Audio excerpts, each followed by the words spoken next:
안녕하세요. 유상민 목사입니다. 저는 오늘 푸짐한 하루를 보냈습니다. 제 어릴 적 선생님이시고 또 교회 선배님이시고 친근한 형님 같은 목사님 한 분이 홍삼 세트를 선물로 보내주셨습니다. 아무런 이유도 없이 불쑥 보내주신 선물이라서 더 고맙고 반가웠습니다. 요즘 제가 허약해 보이는지 근래에만 홍삼을 주신 분들이 몇 분 계십니다.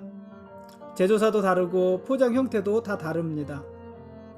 덕분에 저는 요즘 매일 하나씩 홍삼을 먹고 있습니다. 그래서 그런가 요즘 제 힘이 아주 장난이 아닙니다. 오늘 저녁 무렵에는 집사님 한 분이 각종 쌈 세트와 국수 세트를 가져다 주셨습니다. 각종 쌈은 제가 제일 좋아하는 음식입니다. 참 소박하지 않습니까? 저는 특히 상추쌈을 좋아합니다. 밖에서 저녁밥 먹고 밤 늦게 집에 들어가도 집에 상추쌈이 있으면 꼭 저녁을 한 번 더 먹습니다. 쌈을 먹기 위해서 밥을 먹는 것입니다. 쌈을 먹을 때 굳이 다른 반찬은 필요하지 않습니다. 고기도 없어도 됩니다. 그저 밥과 장만 있으면 충분합니다. 저는 그 정도로 쌈을 아주 좋아합니다. 국수도 제가 좋아하는 음식입니다. 저 혼자 나가서 국수를 사 먹을 때도 많고요. 최근에는 국수집에 가서 국수 포장에다가 사무실에 가지고 와서 혼자 국수를 먹은 적도 많이 있습니다. 제가 한동안은 매일 집에 들어가면은 비빔국수를 꼭 먹고서 잠을 잔 적도 있습니다. 제 어머니가 국수를 참 잘 비비시는데 요즘은 제 둘째 아이도 작은 아이도 국수 맛을 제법 냅니다. 그래서 국수 먹을 일이 많이 있었습니다. 그런데 오늘 제가 좋아하는 그 쌈과 국수 세트를 받았으니 그야말로 수지 맞은 것 아니었겠습니까? 물론 오늘 그 쌈과 국수를 가져오신 분은 저 먹으라고 하지는 않으시고 제 어머니 가져다 드리라고, 제 어머니 드시게 하시라고 그렇게 말을 하고 주셨습니다. 아무러면 어떻습니까? 어머니가 드시는 것이 제가 먹는 것이고 또 옆에서 같이 먹을 수 있는 것 아니겠습니까? 그러고 보니까 내일이 제 어머니 그 코로나 백신 맞으시는 날입니다. 행정복지센터에서 그렇게 연락이 왔습니다. 어머니가 요 며칠 음식을 많이 들지 못하셨고 컨디션이 조금 떨어져 있으세요. 아주 많이 나쁜 건 아닌데 컨디션이 조금 떨어져 있는 상태인데 백신을 맞으라고 해서 염려가 좀 되기는 합니다. 그래도 내일 가서 의사 선생님들과 잘 상의하고 맞을 수 있는 상황이면은 주사를 맞으려고 합니다. 그게 피할 일은 아니지 않겠습니까? 오늘 말씀 보시겠습니다.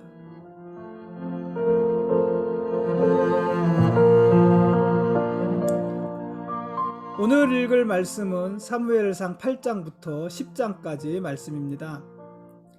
사무엘은요, 참 위대한 선지자였습니다. 어제 보았지만은 나면서부터 나실인이었고요. 사무엘은 평생 동안 하나님 앞에서도 아주 온전히 헌신된 제사장이었고 또 사사이기도 했습니다.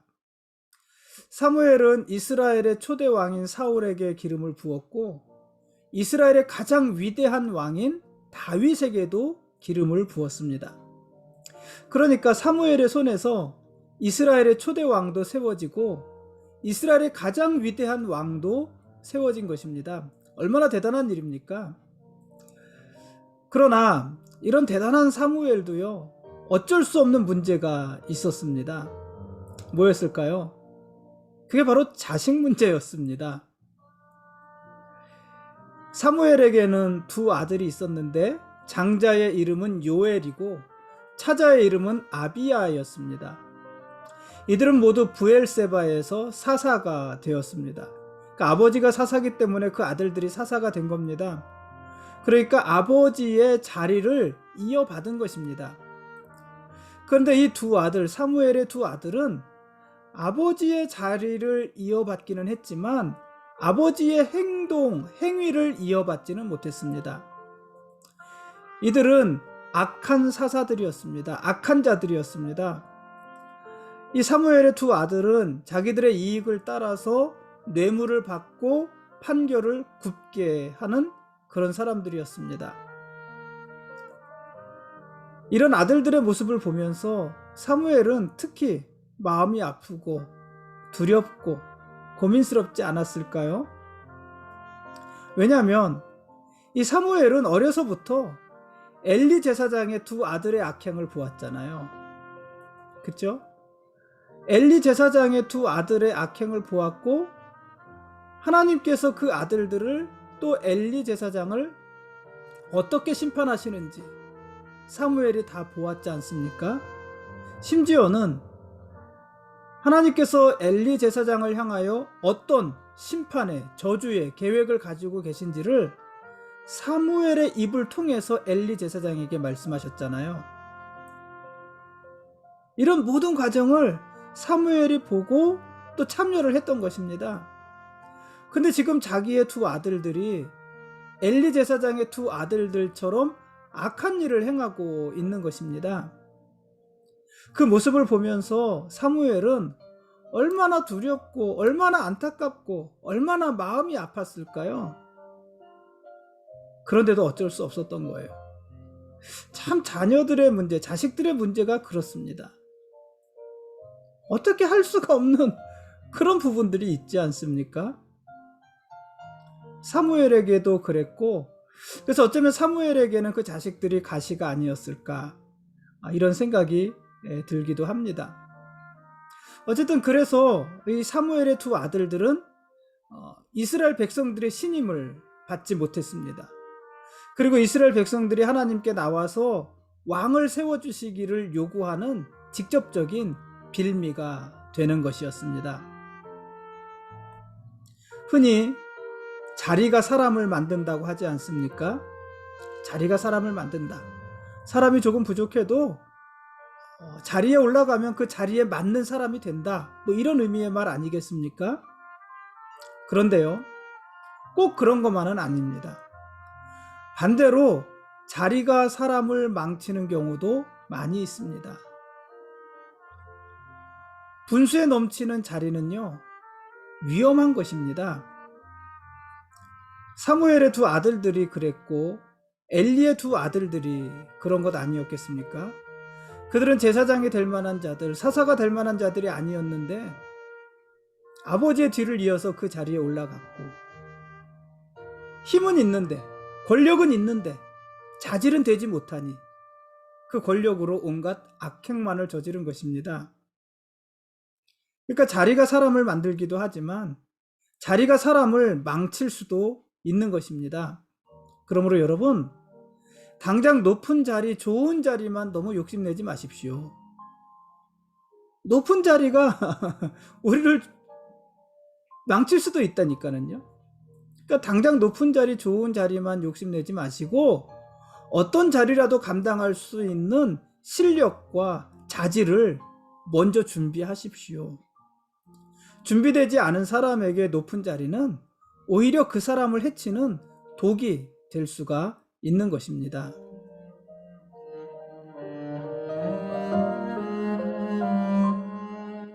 하나님께서는요, 자기들에게 왕을 세워달라는 이스라엘 백성들의 요구를 기뻐하지 않으셨습니다. 왜냐하면 이스라엘 백성들의 그런 요구는 하나님을 버리고 하나님을 왕이 되지 못하게 하려는 것이라는 것을 하나님이 아셨기 때문입니다. 사무엘상 8장 7절 말씀이잖아요. 그들이 하나님을 버려 자기들의 왕이 되지 못하게 하려는 것이다, 이렇게 말씀하셨잖아요. 그러나 하나님은 이스라엘에게 왕을 허락해 주셨습니다. 또 돌아보면 사실 이스라엘이 하나님께 왕을 세워달라고 요구한 것 자체가 뭐 또 그렇게 큰 잘못도 아닙니다. 왜냐하면 하나님이 먼저 이스라엘에게 왕을 약속하신 적이 있기 때문에 그렇습니다. 신명기서 17장 14절에서 20절 말씀에 보면 이스라엘이 가나안 땅에 들어왔을 때 하나님이 왕을 세우실 것을 이미 말씀하셨고, 그때 이스라엘의 왕이 될 사람의 기준, 어떤 사람이 왕이 되어야 될 것이며, 또 이스라엘의 왕이 된 사람들은 어떻게 처신해야 되는지에 대해서 이미 구체적으로 말씀하신 적이 있습니다. 그러니까 이스라엘이 하나님께 왕을 요구했다는 것 자체가 그렇게 큰 잘못이라고 할 수는 없을 것입니다. 다만 이스라엘이 하나님께 왕을 요구하는 동기와 그들이 생각하는 자기들의 왕, 그 개념, 왕의 개념, 여기에 문제가 있는 것입니다. 이스라엘은 하나님의 시시콜콜한 간섭에서 벗어나기 위한 수단으로 왕을 요구하고 있는 것입니다. 그러니까 하나님 대신 자기들이 세운 왕의 통치를 받겠다는 것입니다. 하나님의 간섭 대신 왕의 간섭을 받겠다는 것입니다. 그래서 하나님은 이스라엘이 왕을 요구하는 것은 하나님을 버려서 자기들의 왕이 되지 못하게 하려는 것이다, 이렇게 말씀하신 것입니다. 이스라엘이 기대하는 왕은 강력한 힘으로 강력한 나라를 이루어서 하나님의 간섭 없이도 안정적인 나라를 세우고 이끌어갈 그런 왕이었던 것입니다.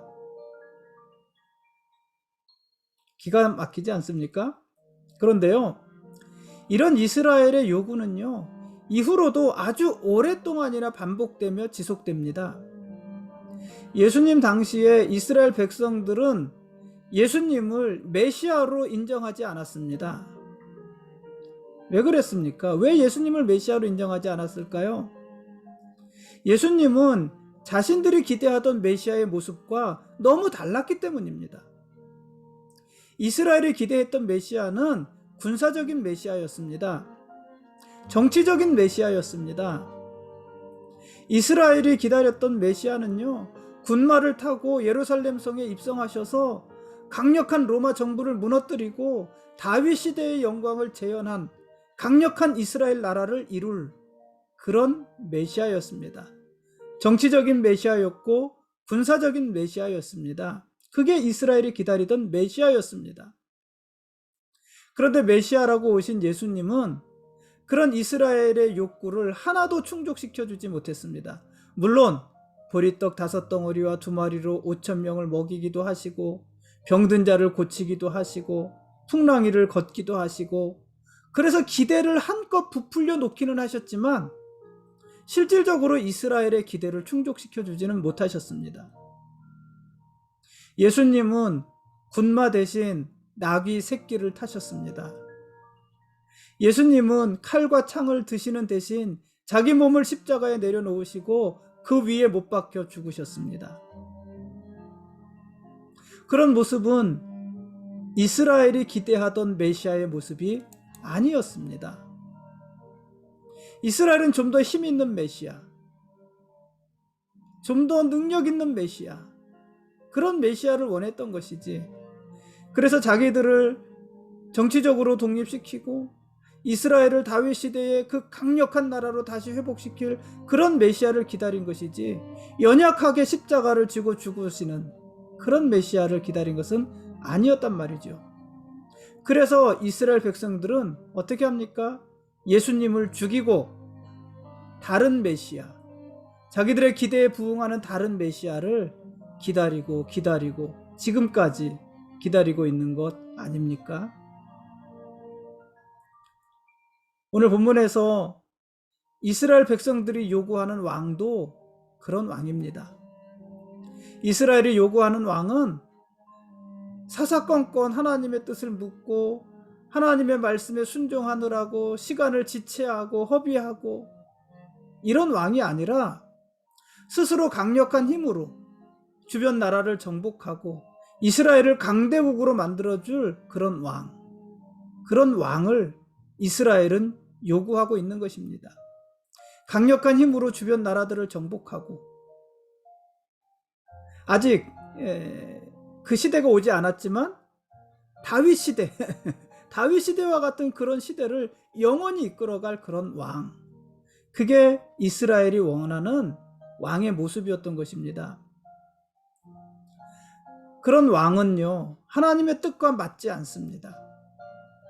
그래서 이스라엘은 왕을 요구하는 순간부터 잘못된 길을 걷게 되는 것입니다.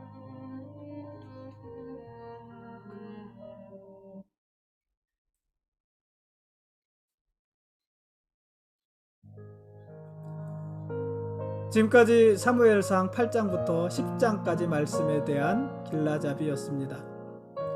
내일 읽을 말씀은 사무엘상 11장과 12장 말씀입니다. 하나님은 이스라엘의 요구를 들어주셨습니다. 하나님은 베냐민 지파 기스의 아들 사울을 이스라엘의 초대 왕으로 세워주셨습니다. 사울은요, 외형적으로 왕이 될 만한 조건을 충분히 갖추고 있는 그런 사람이었습니다. 사무엘상 9장 2절 이하의 말씀을 보면 사울은요, 준수한 소년이었습니다. 사람은 참 잘생기고 봐야 됩니다. 그렇지 않습니까? 사울은 잘생겼었던 것 같아요. 준수한 소년이었다 말을 했고, 심지어 뭐라고 말을 했냐면 이스라엘 자손 중에 그보다 더 준수한 자가 없었다, 이렇게도 기록을 했어요. 멋지지 않습니까? 사울의 키는 다른 모든 백성들보다 어깨 위만큼이나 더 컸다, 이렇게도 기록을 했습니다. 키 크고 잘생긴 소년이었습니다. 사울은요, 성품도 올곧았습니다. 사울은 최선을 다해서 부모님께 순종하는 좋은 아들이었고요. 자기 몸종, 또 물길러 나온 이름 없는 소녀들, 그들의 말도 경청하여 들을 만큼 그 인품도 뛰어난 사람이었습니다. 게다가요, 이 사울은 어느 지파 사람입니까? 베냐민 지파 사람이잖아요. 여러분, 베냐민 지파 얘기할 때 항상 많이 했지만은 베냐민 지파는 낀 지파, 그렇죠? 어디와 어디 사이에, 에브라임과 유다 사이에 낀 지파, 이렇게 말을 했잖아요. 요단강을 건너서 에브라임 지파가 있고 유다 지파가 있고 그 사이에 끼어 있는 지파가 베냐민 지파였단 말이에요. 물론 이 서쪽으로는 단 지파가 또 있었습니다만은, 근데 이 낀 지파라는 말은 뭐냐면은 베냐민 지파와 유다 지파 사이에 완충 역할을 하는 지파가 이 베냐민 지파였던 것입니다. 왜냐면은 이스라엘 12지파 중에서 가장 크고 힘있는 지파가 에브라임 지파와 유다 지파였고, 그래서 그들은 정치적으로 항상 경쟁 상대였습니다. 그래서 이스라엘이 남부가 북으로 나누어질 때에도 남쪽을 뭐라고 그래요? 유다라고 그러고요. 북쪽을 뭐라고 그래요? 이스라엘이라고 하죠. 근데 다른 말로는 에브라임, 이렇게도 부르거든요. 북이스라엘은 에브라임. 에브라임 하면 북이스라엘 전체를 가리키는 말이기도 하거든요. 그러니까 이게 서로가 경쟁 상대인데, 만일 에브라임 지파에서 왕이 됐다면 유다 지파가, 유다 지파에서 왕이 나왔다면 에브라임 지파가 견제했을 것인데 베냐민 지파에서 왕이 나온 거예요. 그러니까는 유다 지파도 에브라임 지파도 자기들 지파에서 왕이 나오지 않은 것에 대해서는 서운한 일이지만, 상대편 지파에서 왕이 나오지 않은 것은 다행스러운 일이었고, 또 베냐민 지파는 언제든지 이렇게 요리할 수 있다고 생각하기도 했을 것입니다. 그러니 정치적으로도요, 베냐민 지파가 왕이 되었다는 것이 이게 참 잘된 일이었던 것입니다. 이 부분에 대해서 오늘 온라인 성경 읽기 시간에 우리가 얘기를 좀 하지 않았었습니까? 아무튼 이 사울은 충분히 왕이 될 만한 사람이었습니다. 외형적으로 그렇다는 것입니다. 그런데 이 사울에게는 결정적인 문제가 하나 있었습니다. 뭐였을까요? 이 사울은요, 좋은 사람인데 부모에게도 좋은 아들이고, 심지어 종들에게는 좋은 주인이고 좋은 사람인데 영적인 사람은 아니었습니다.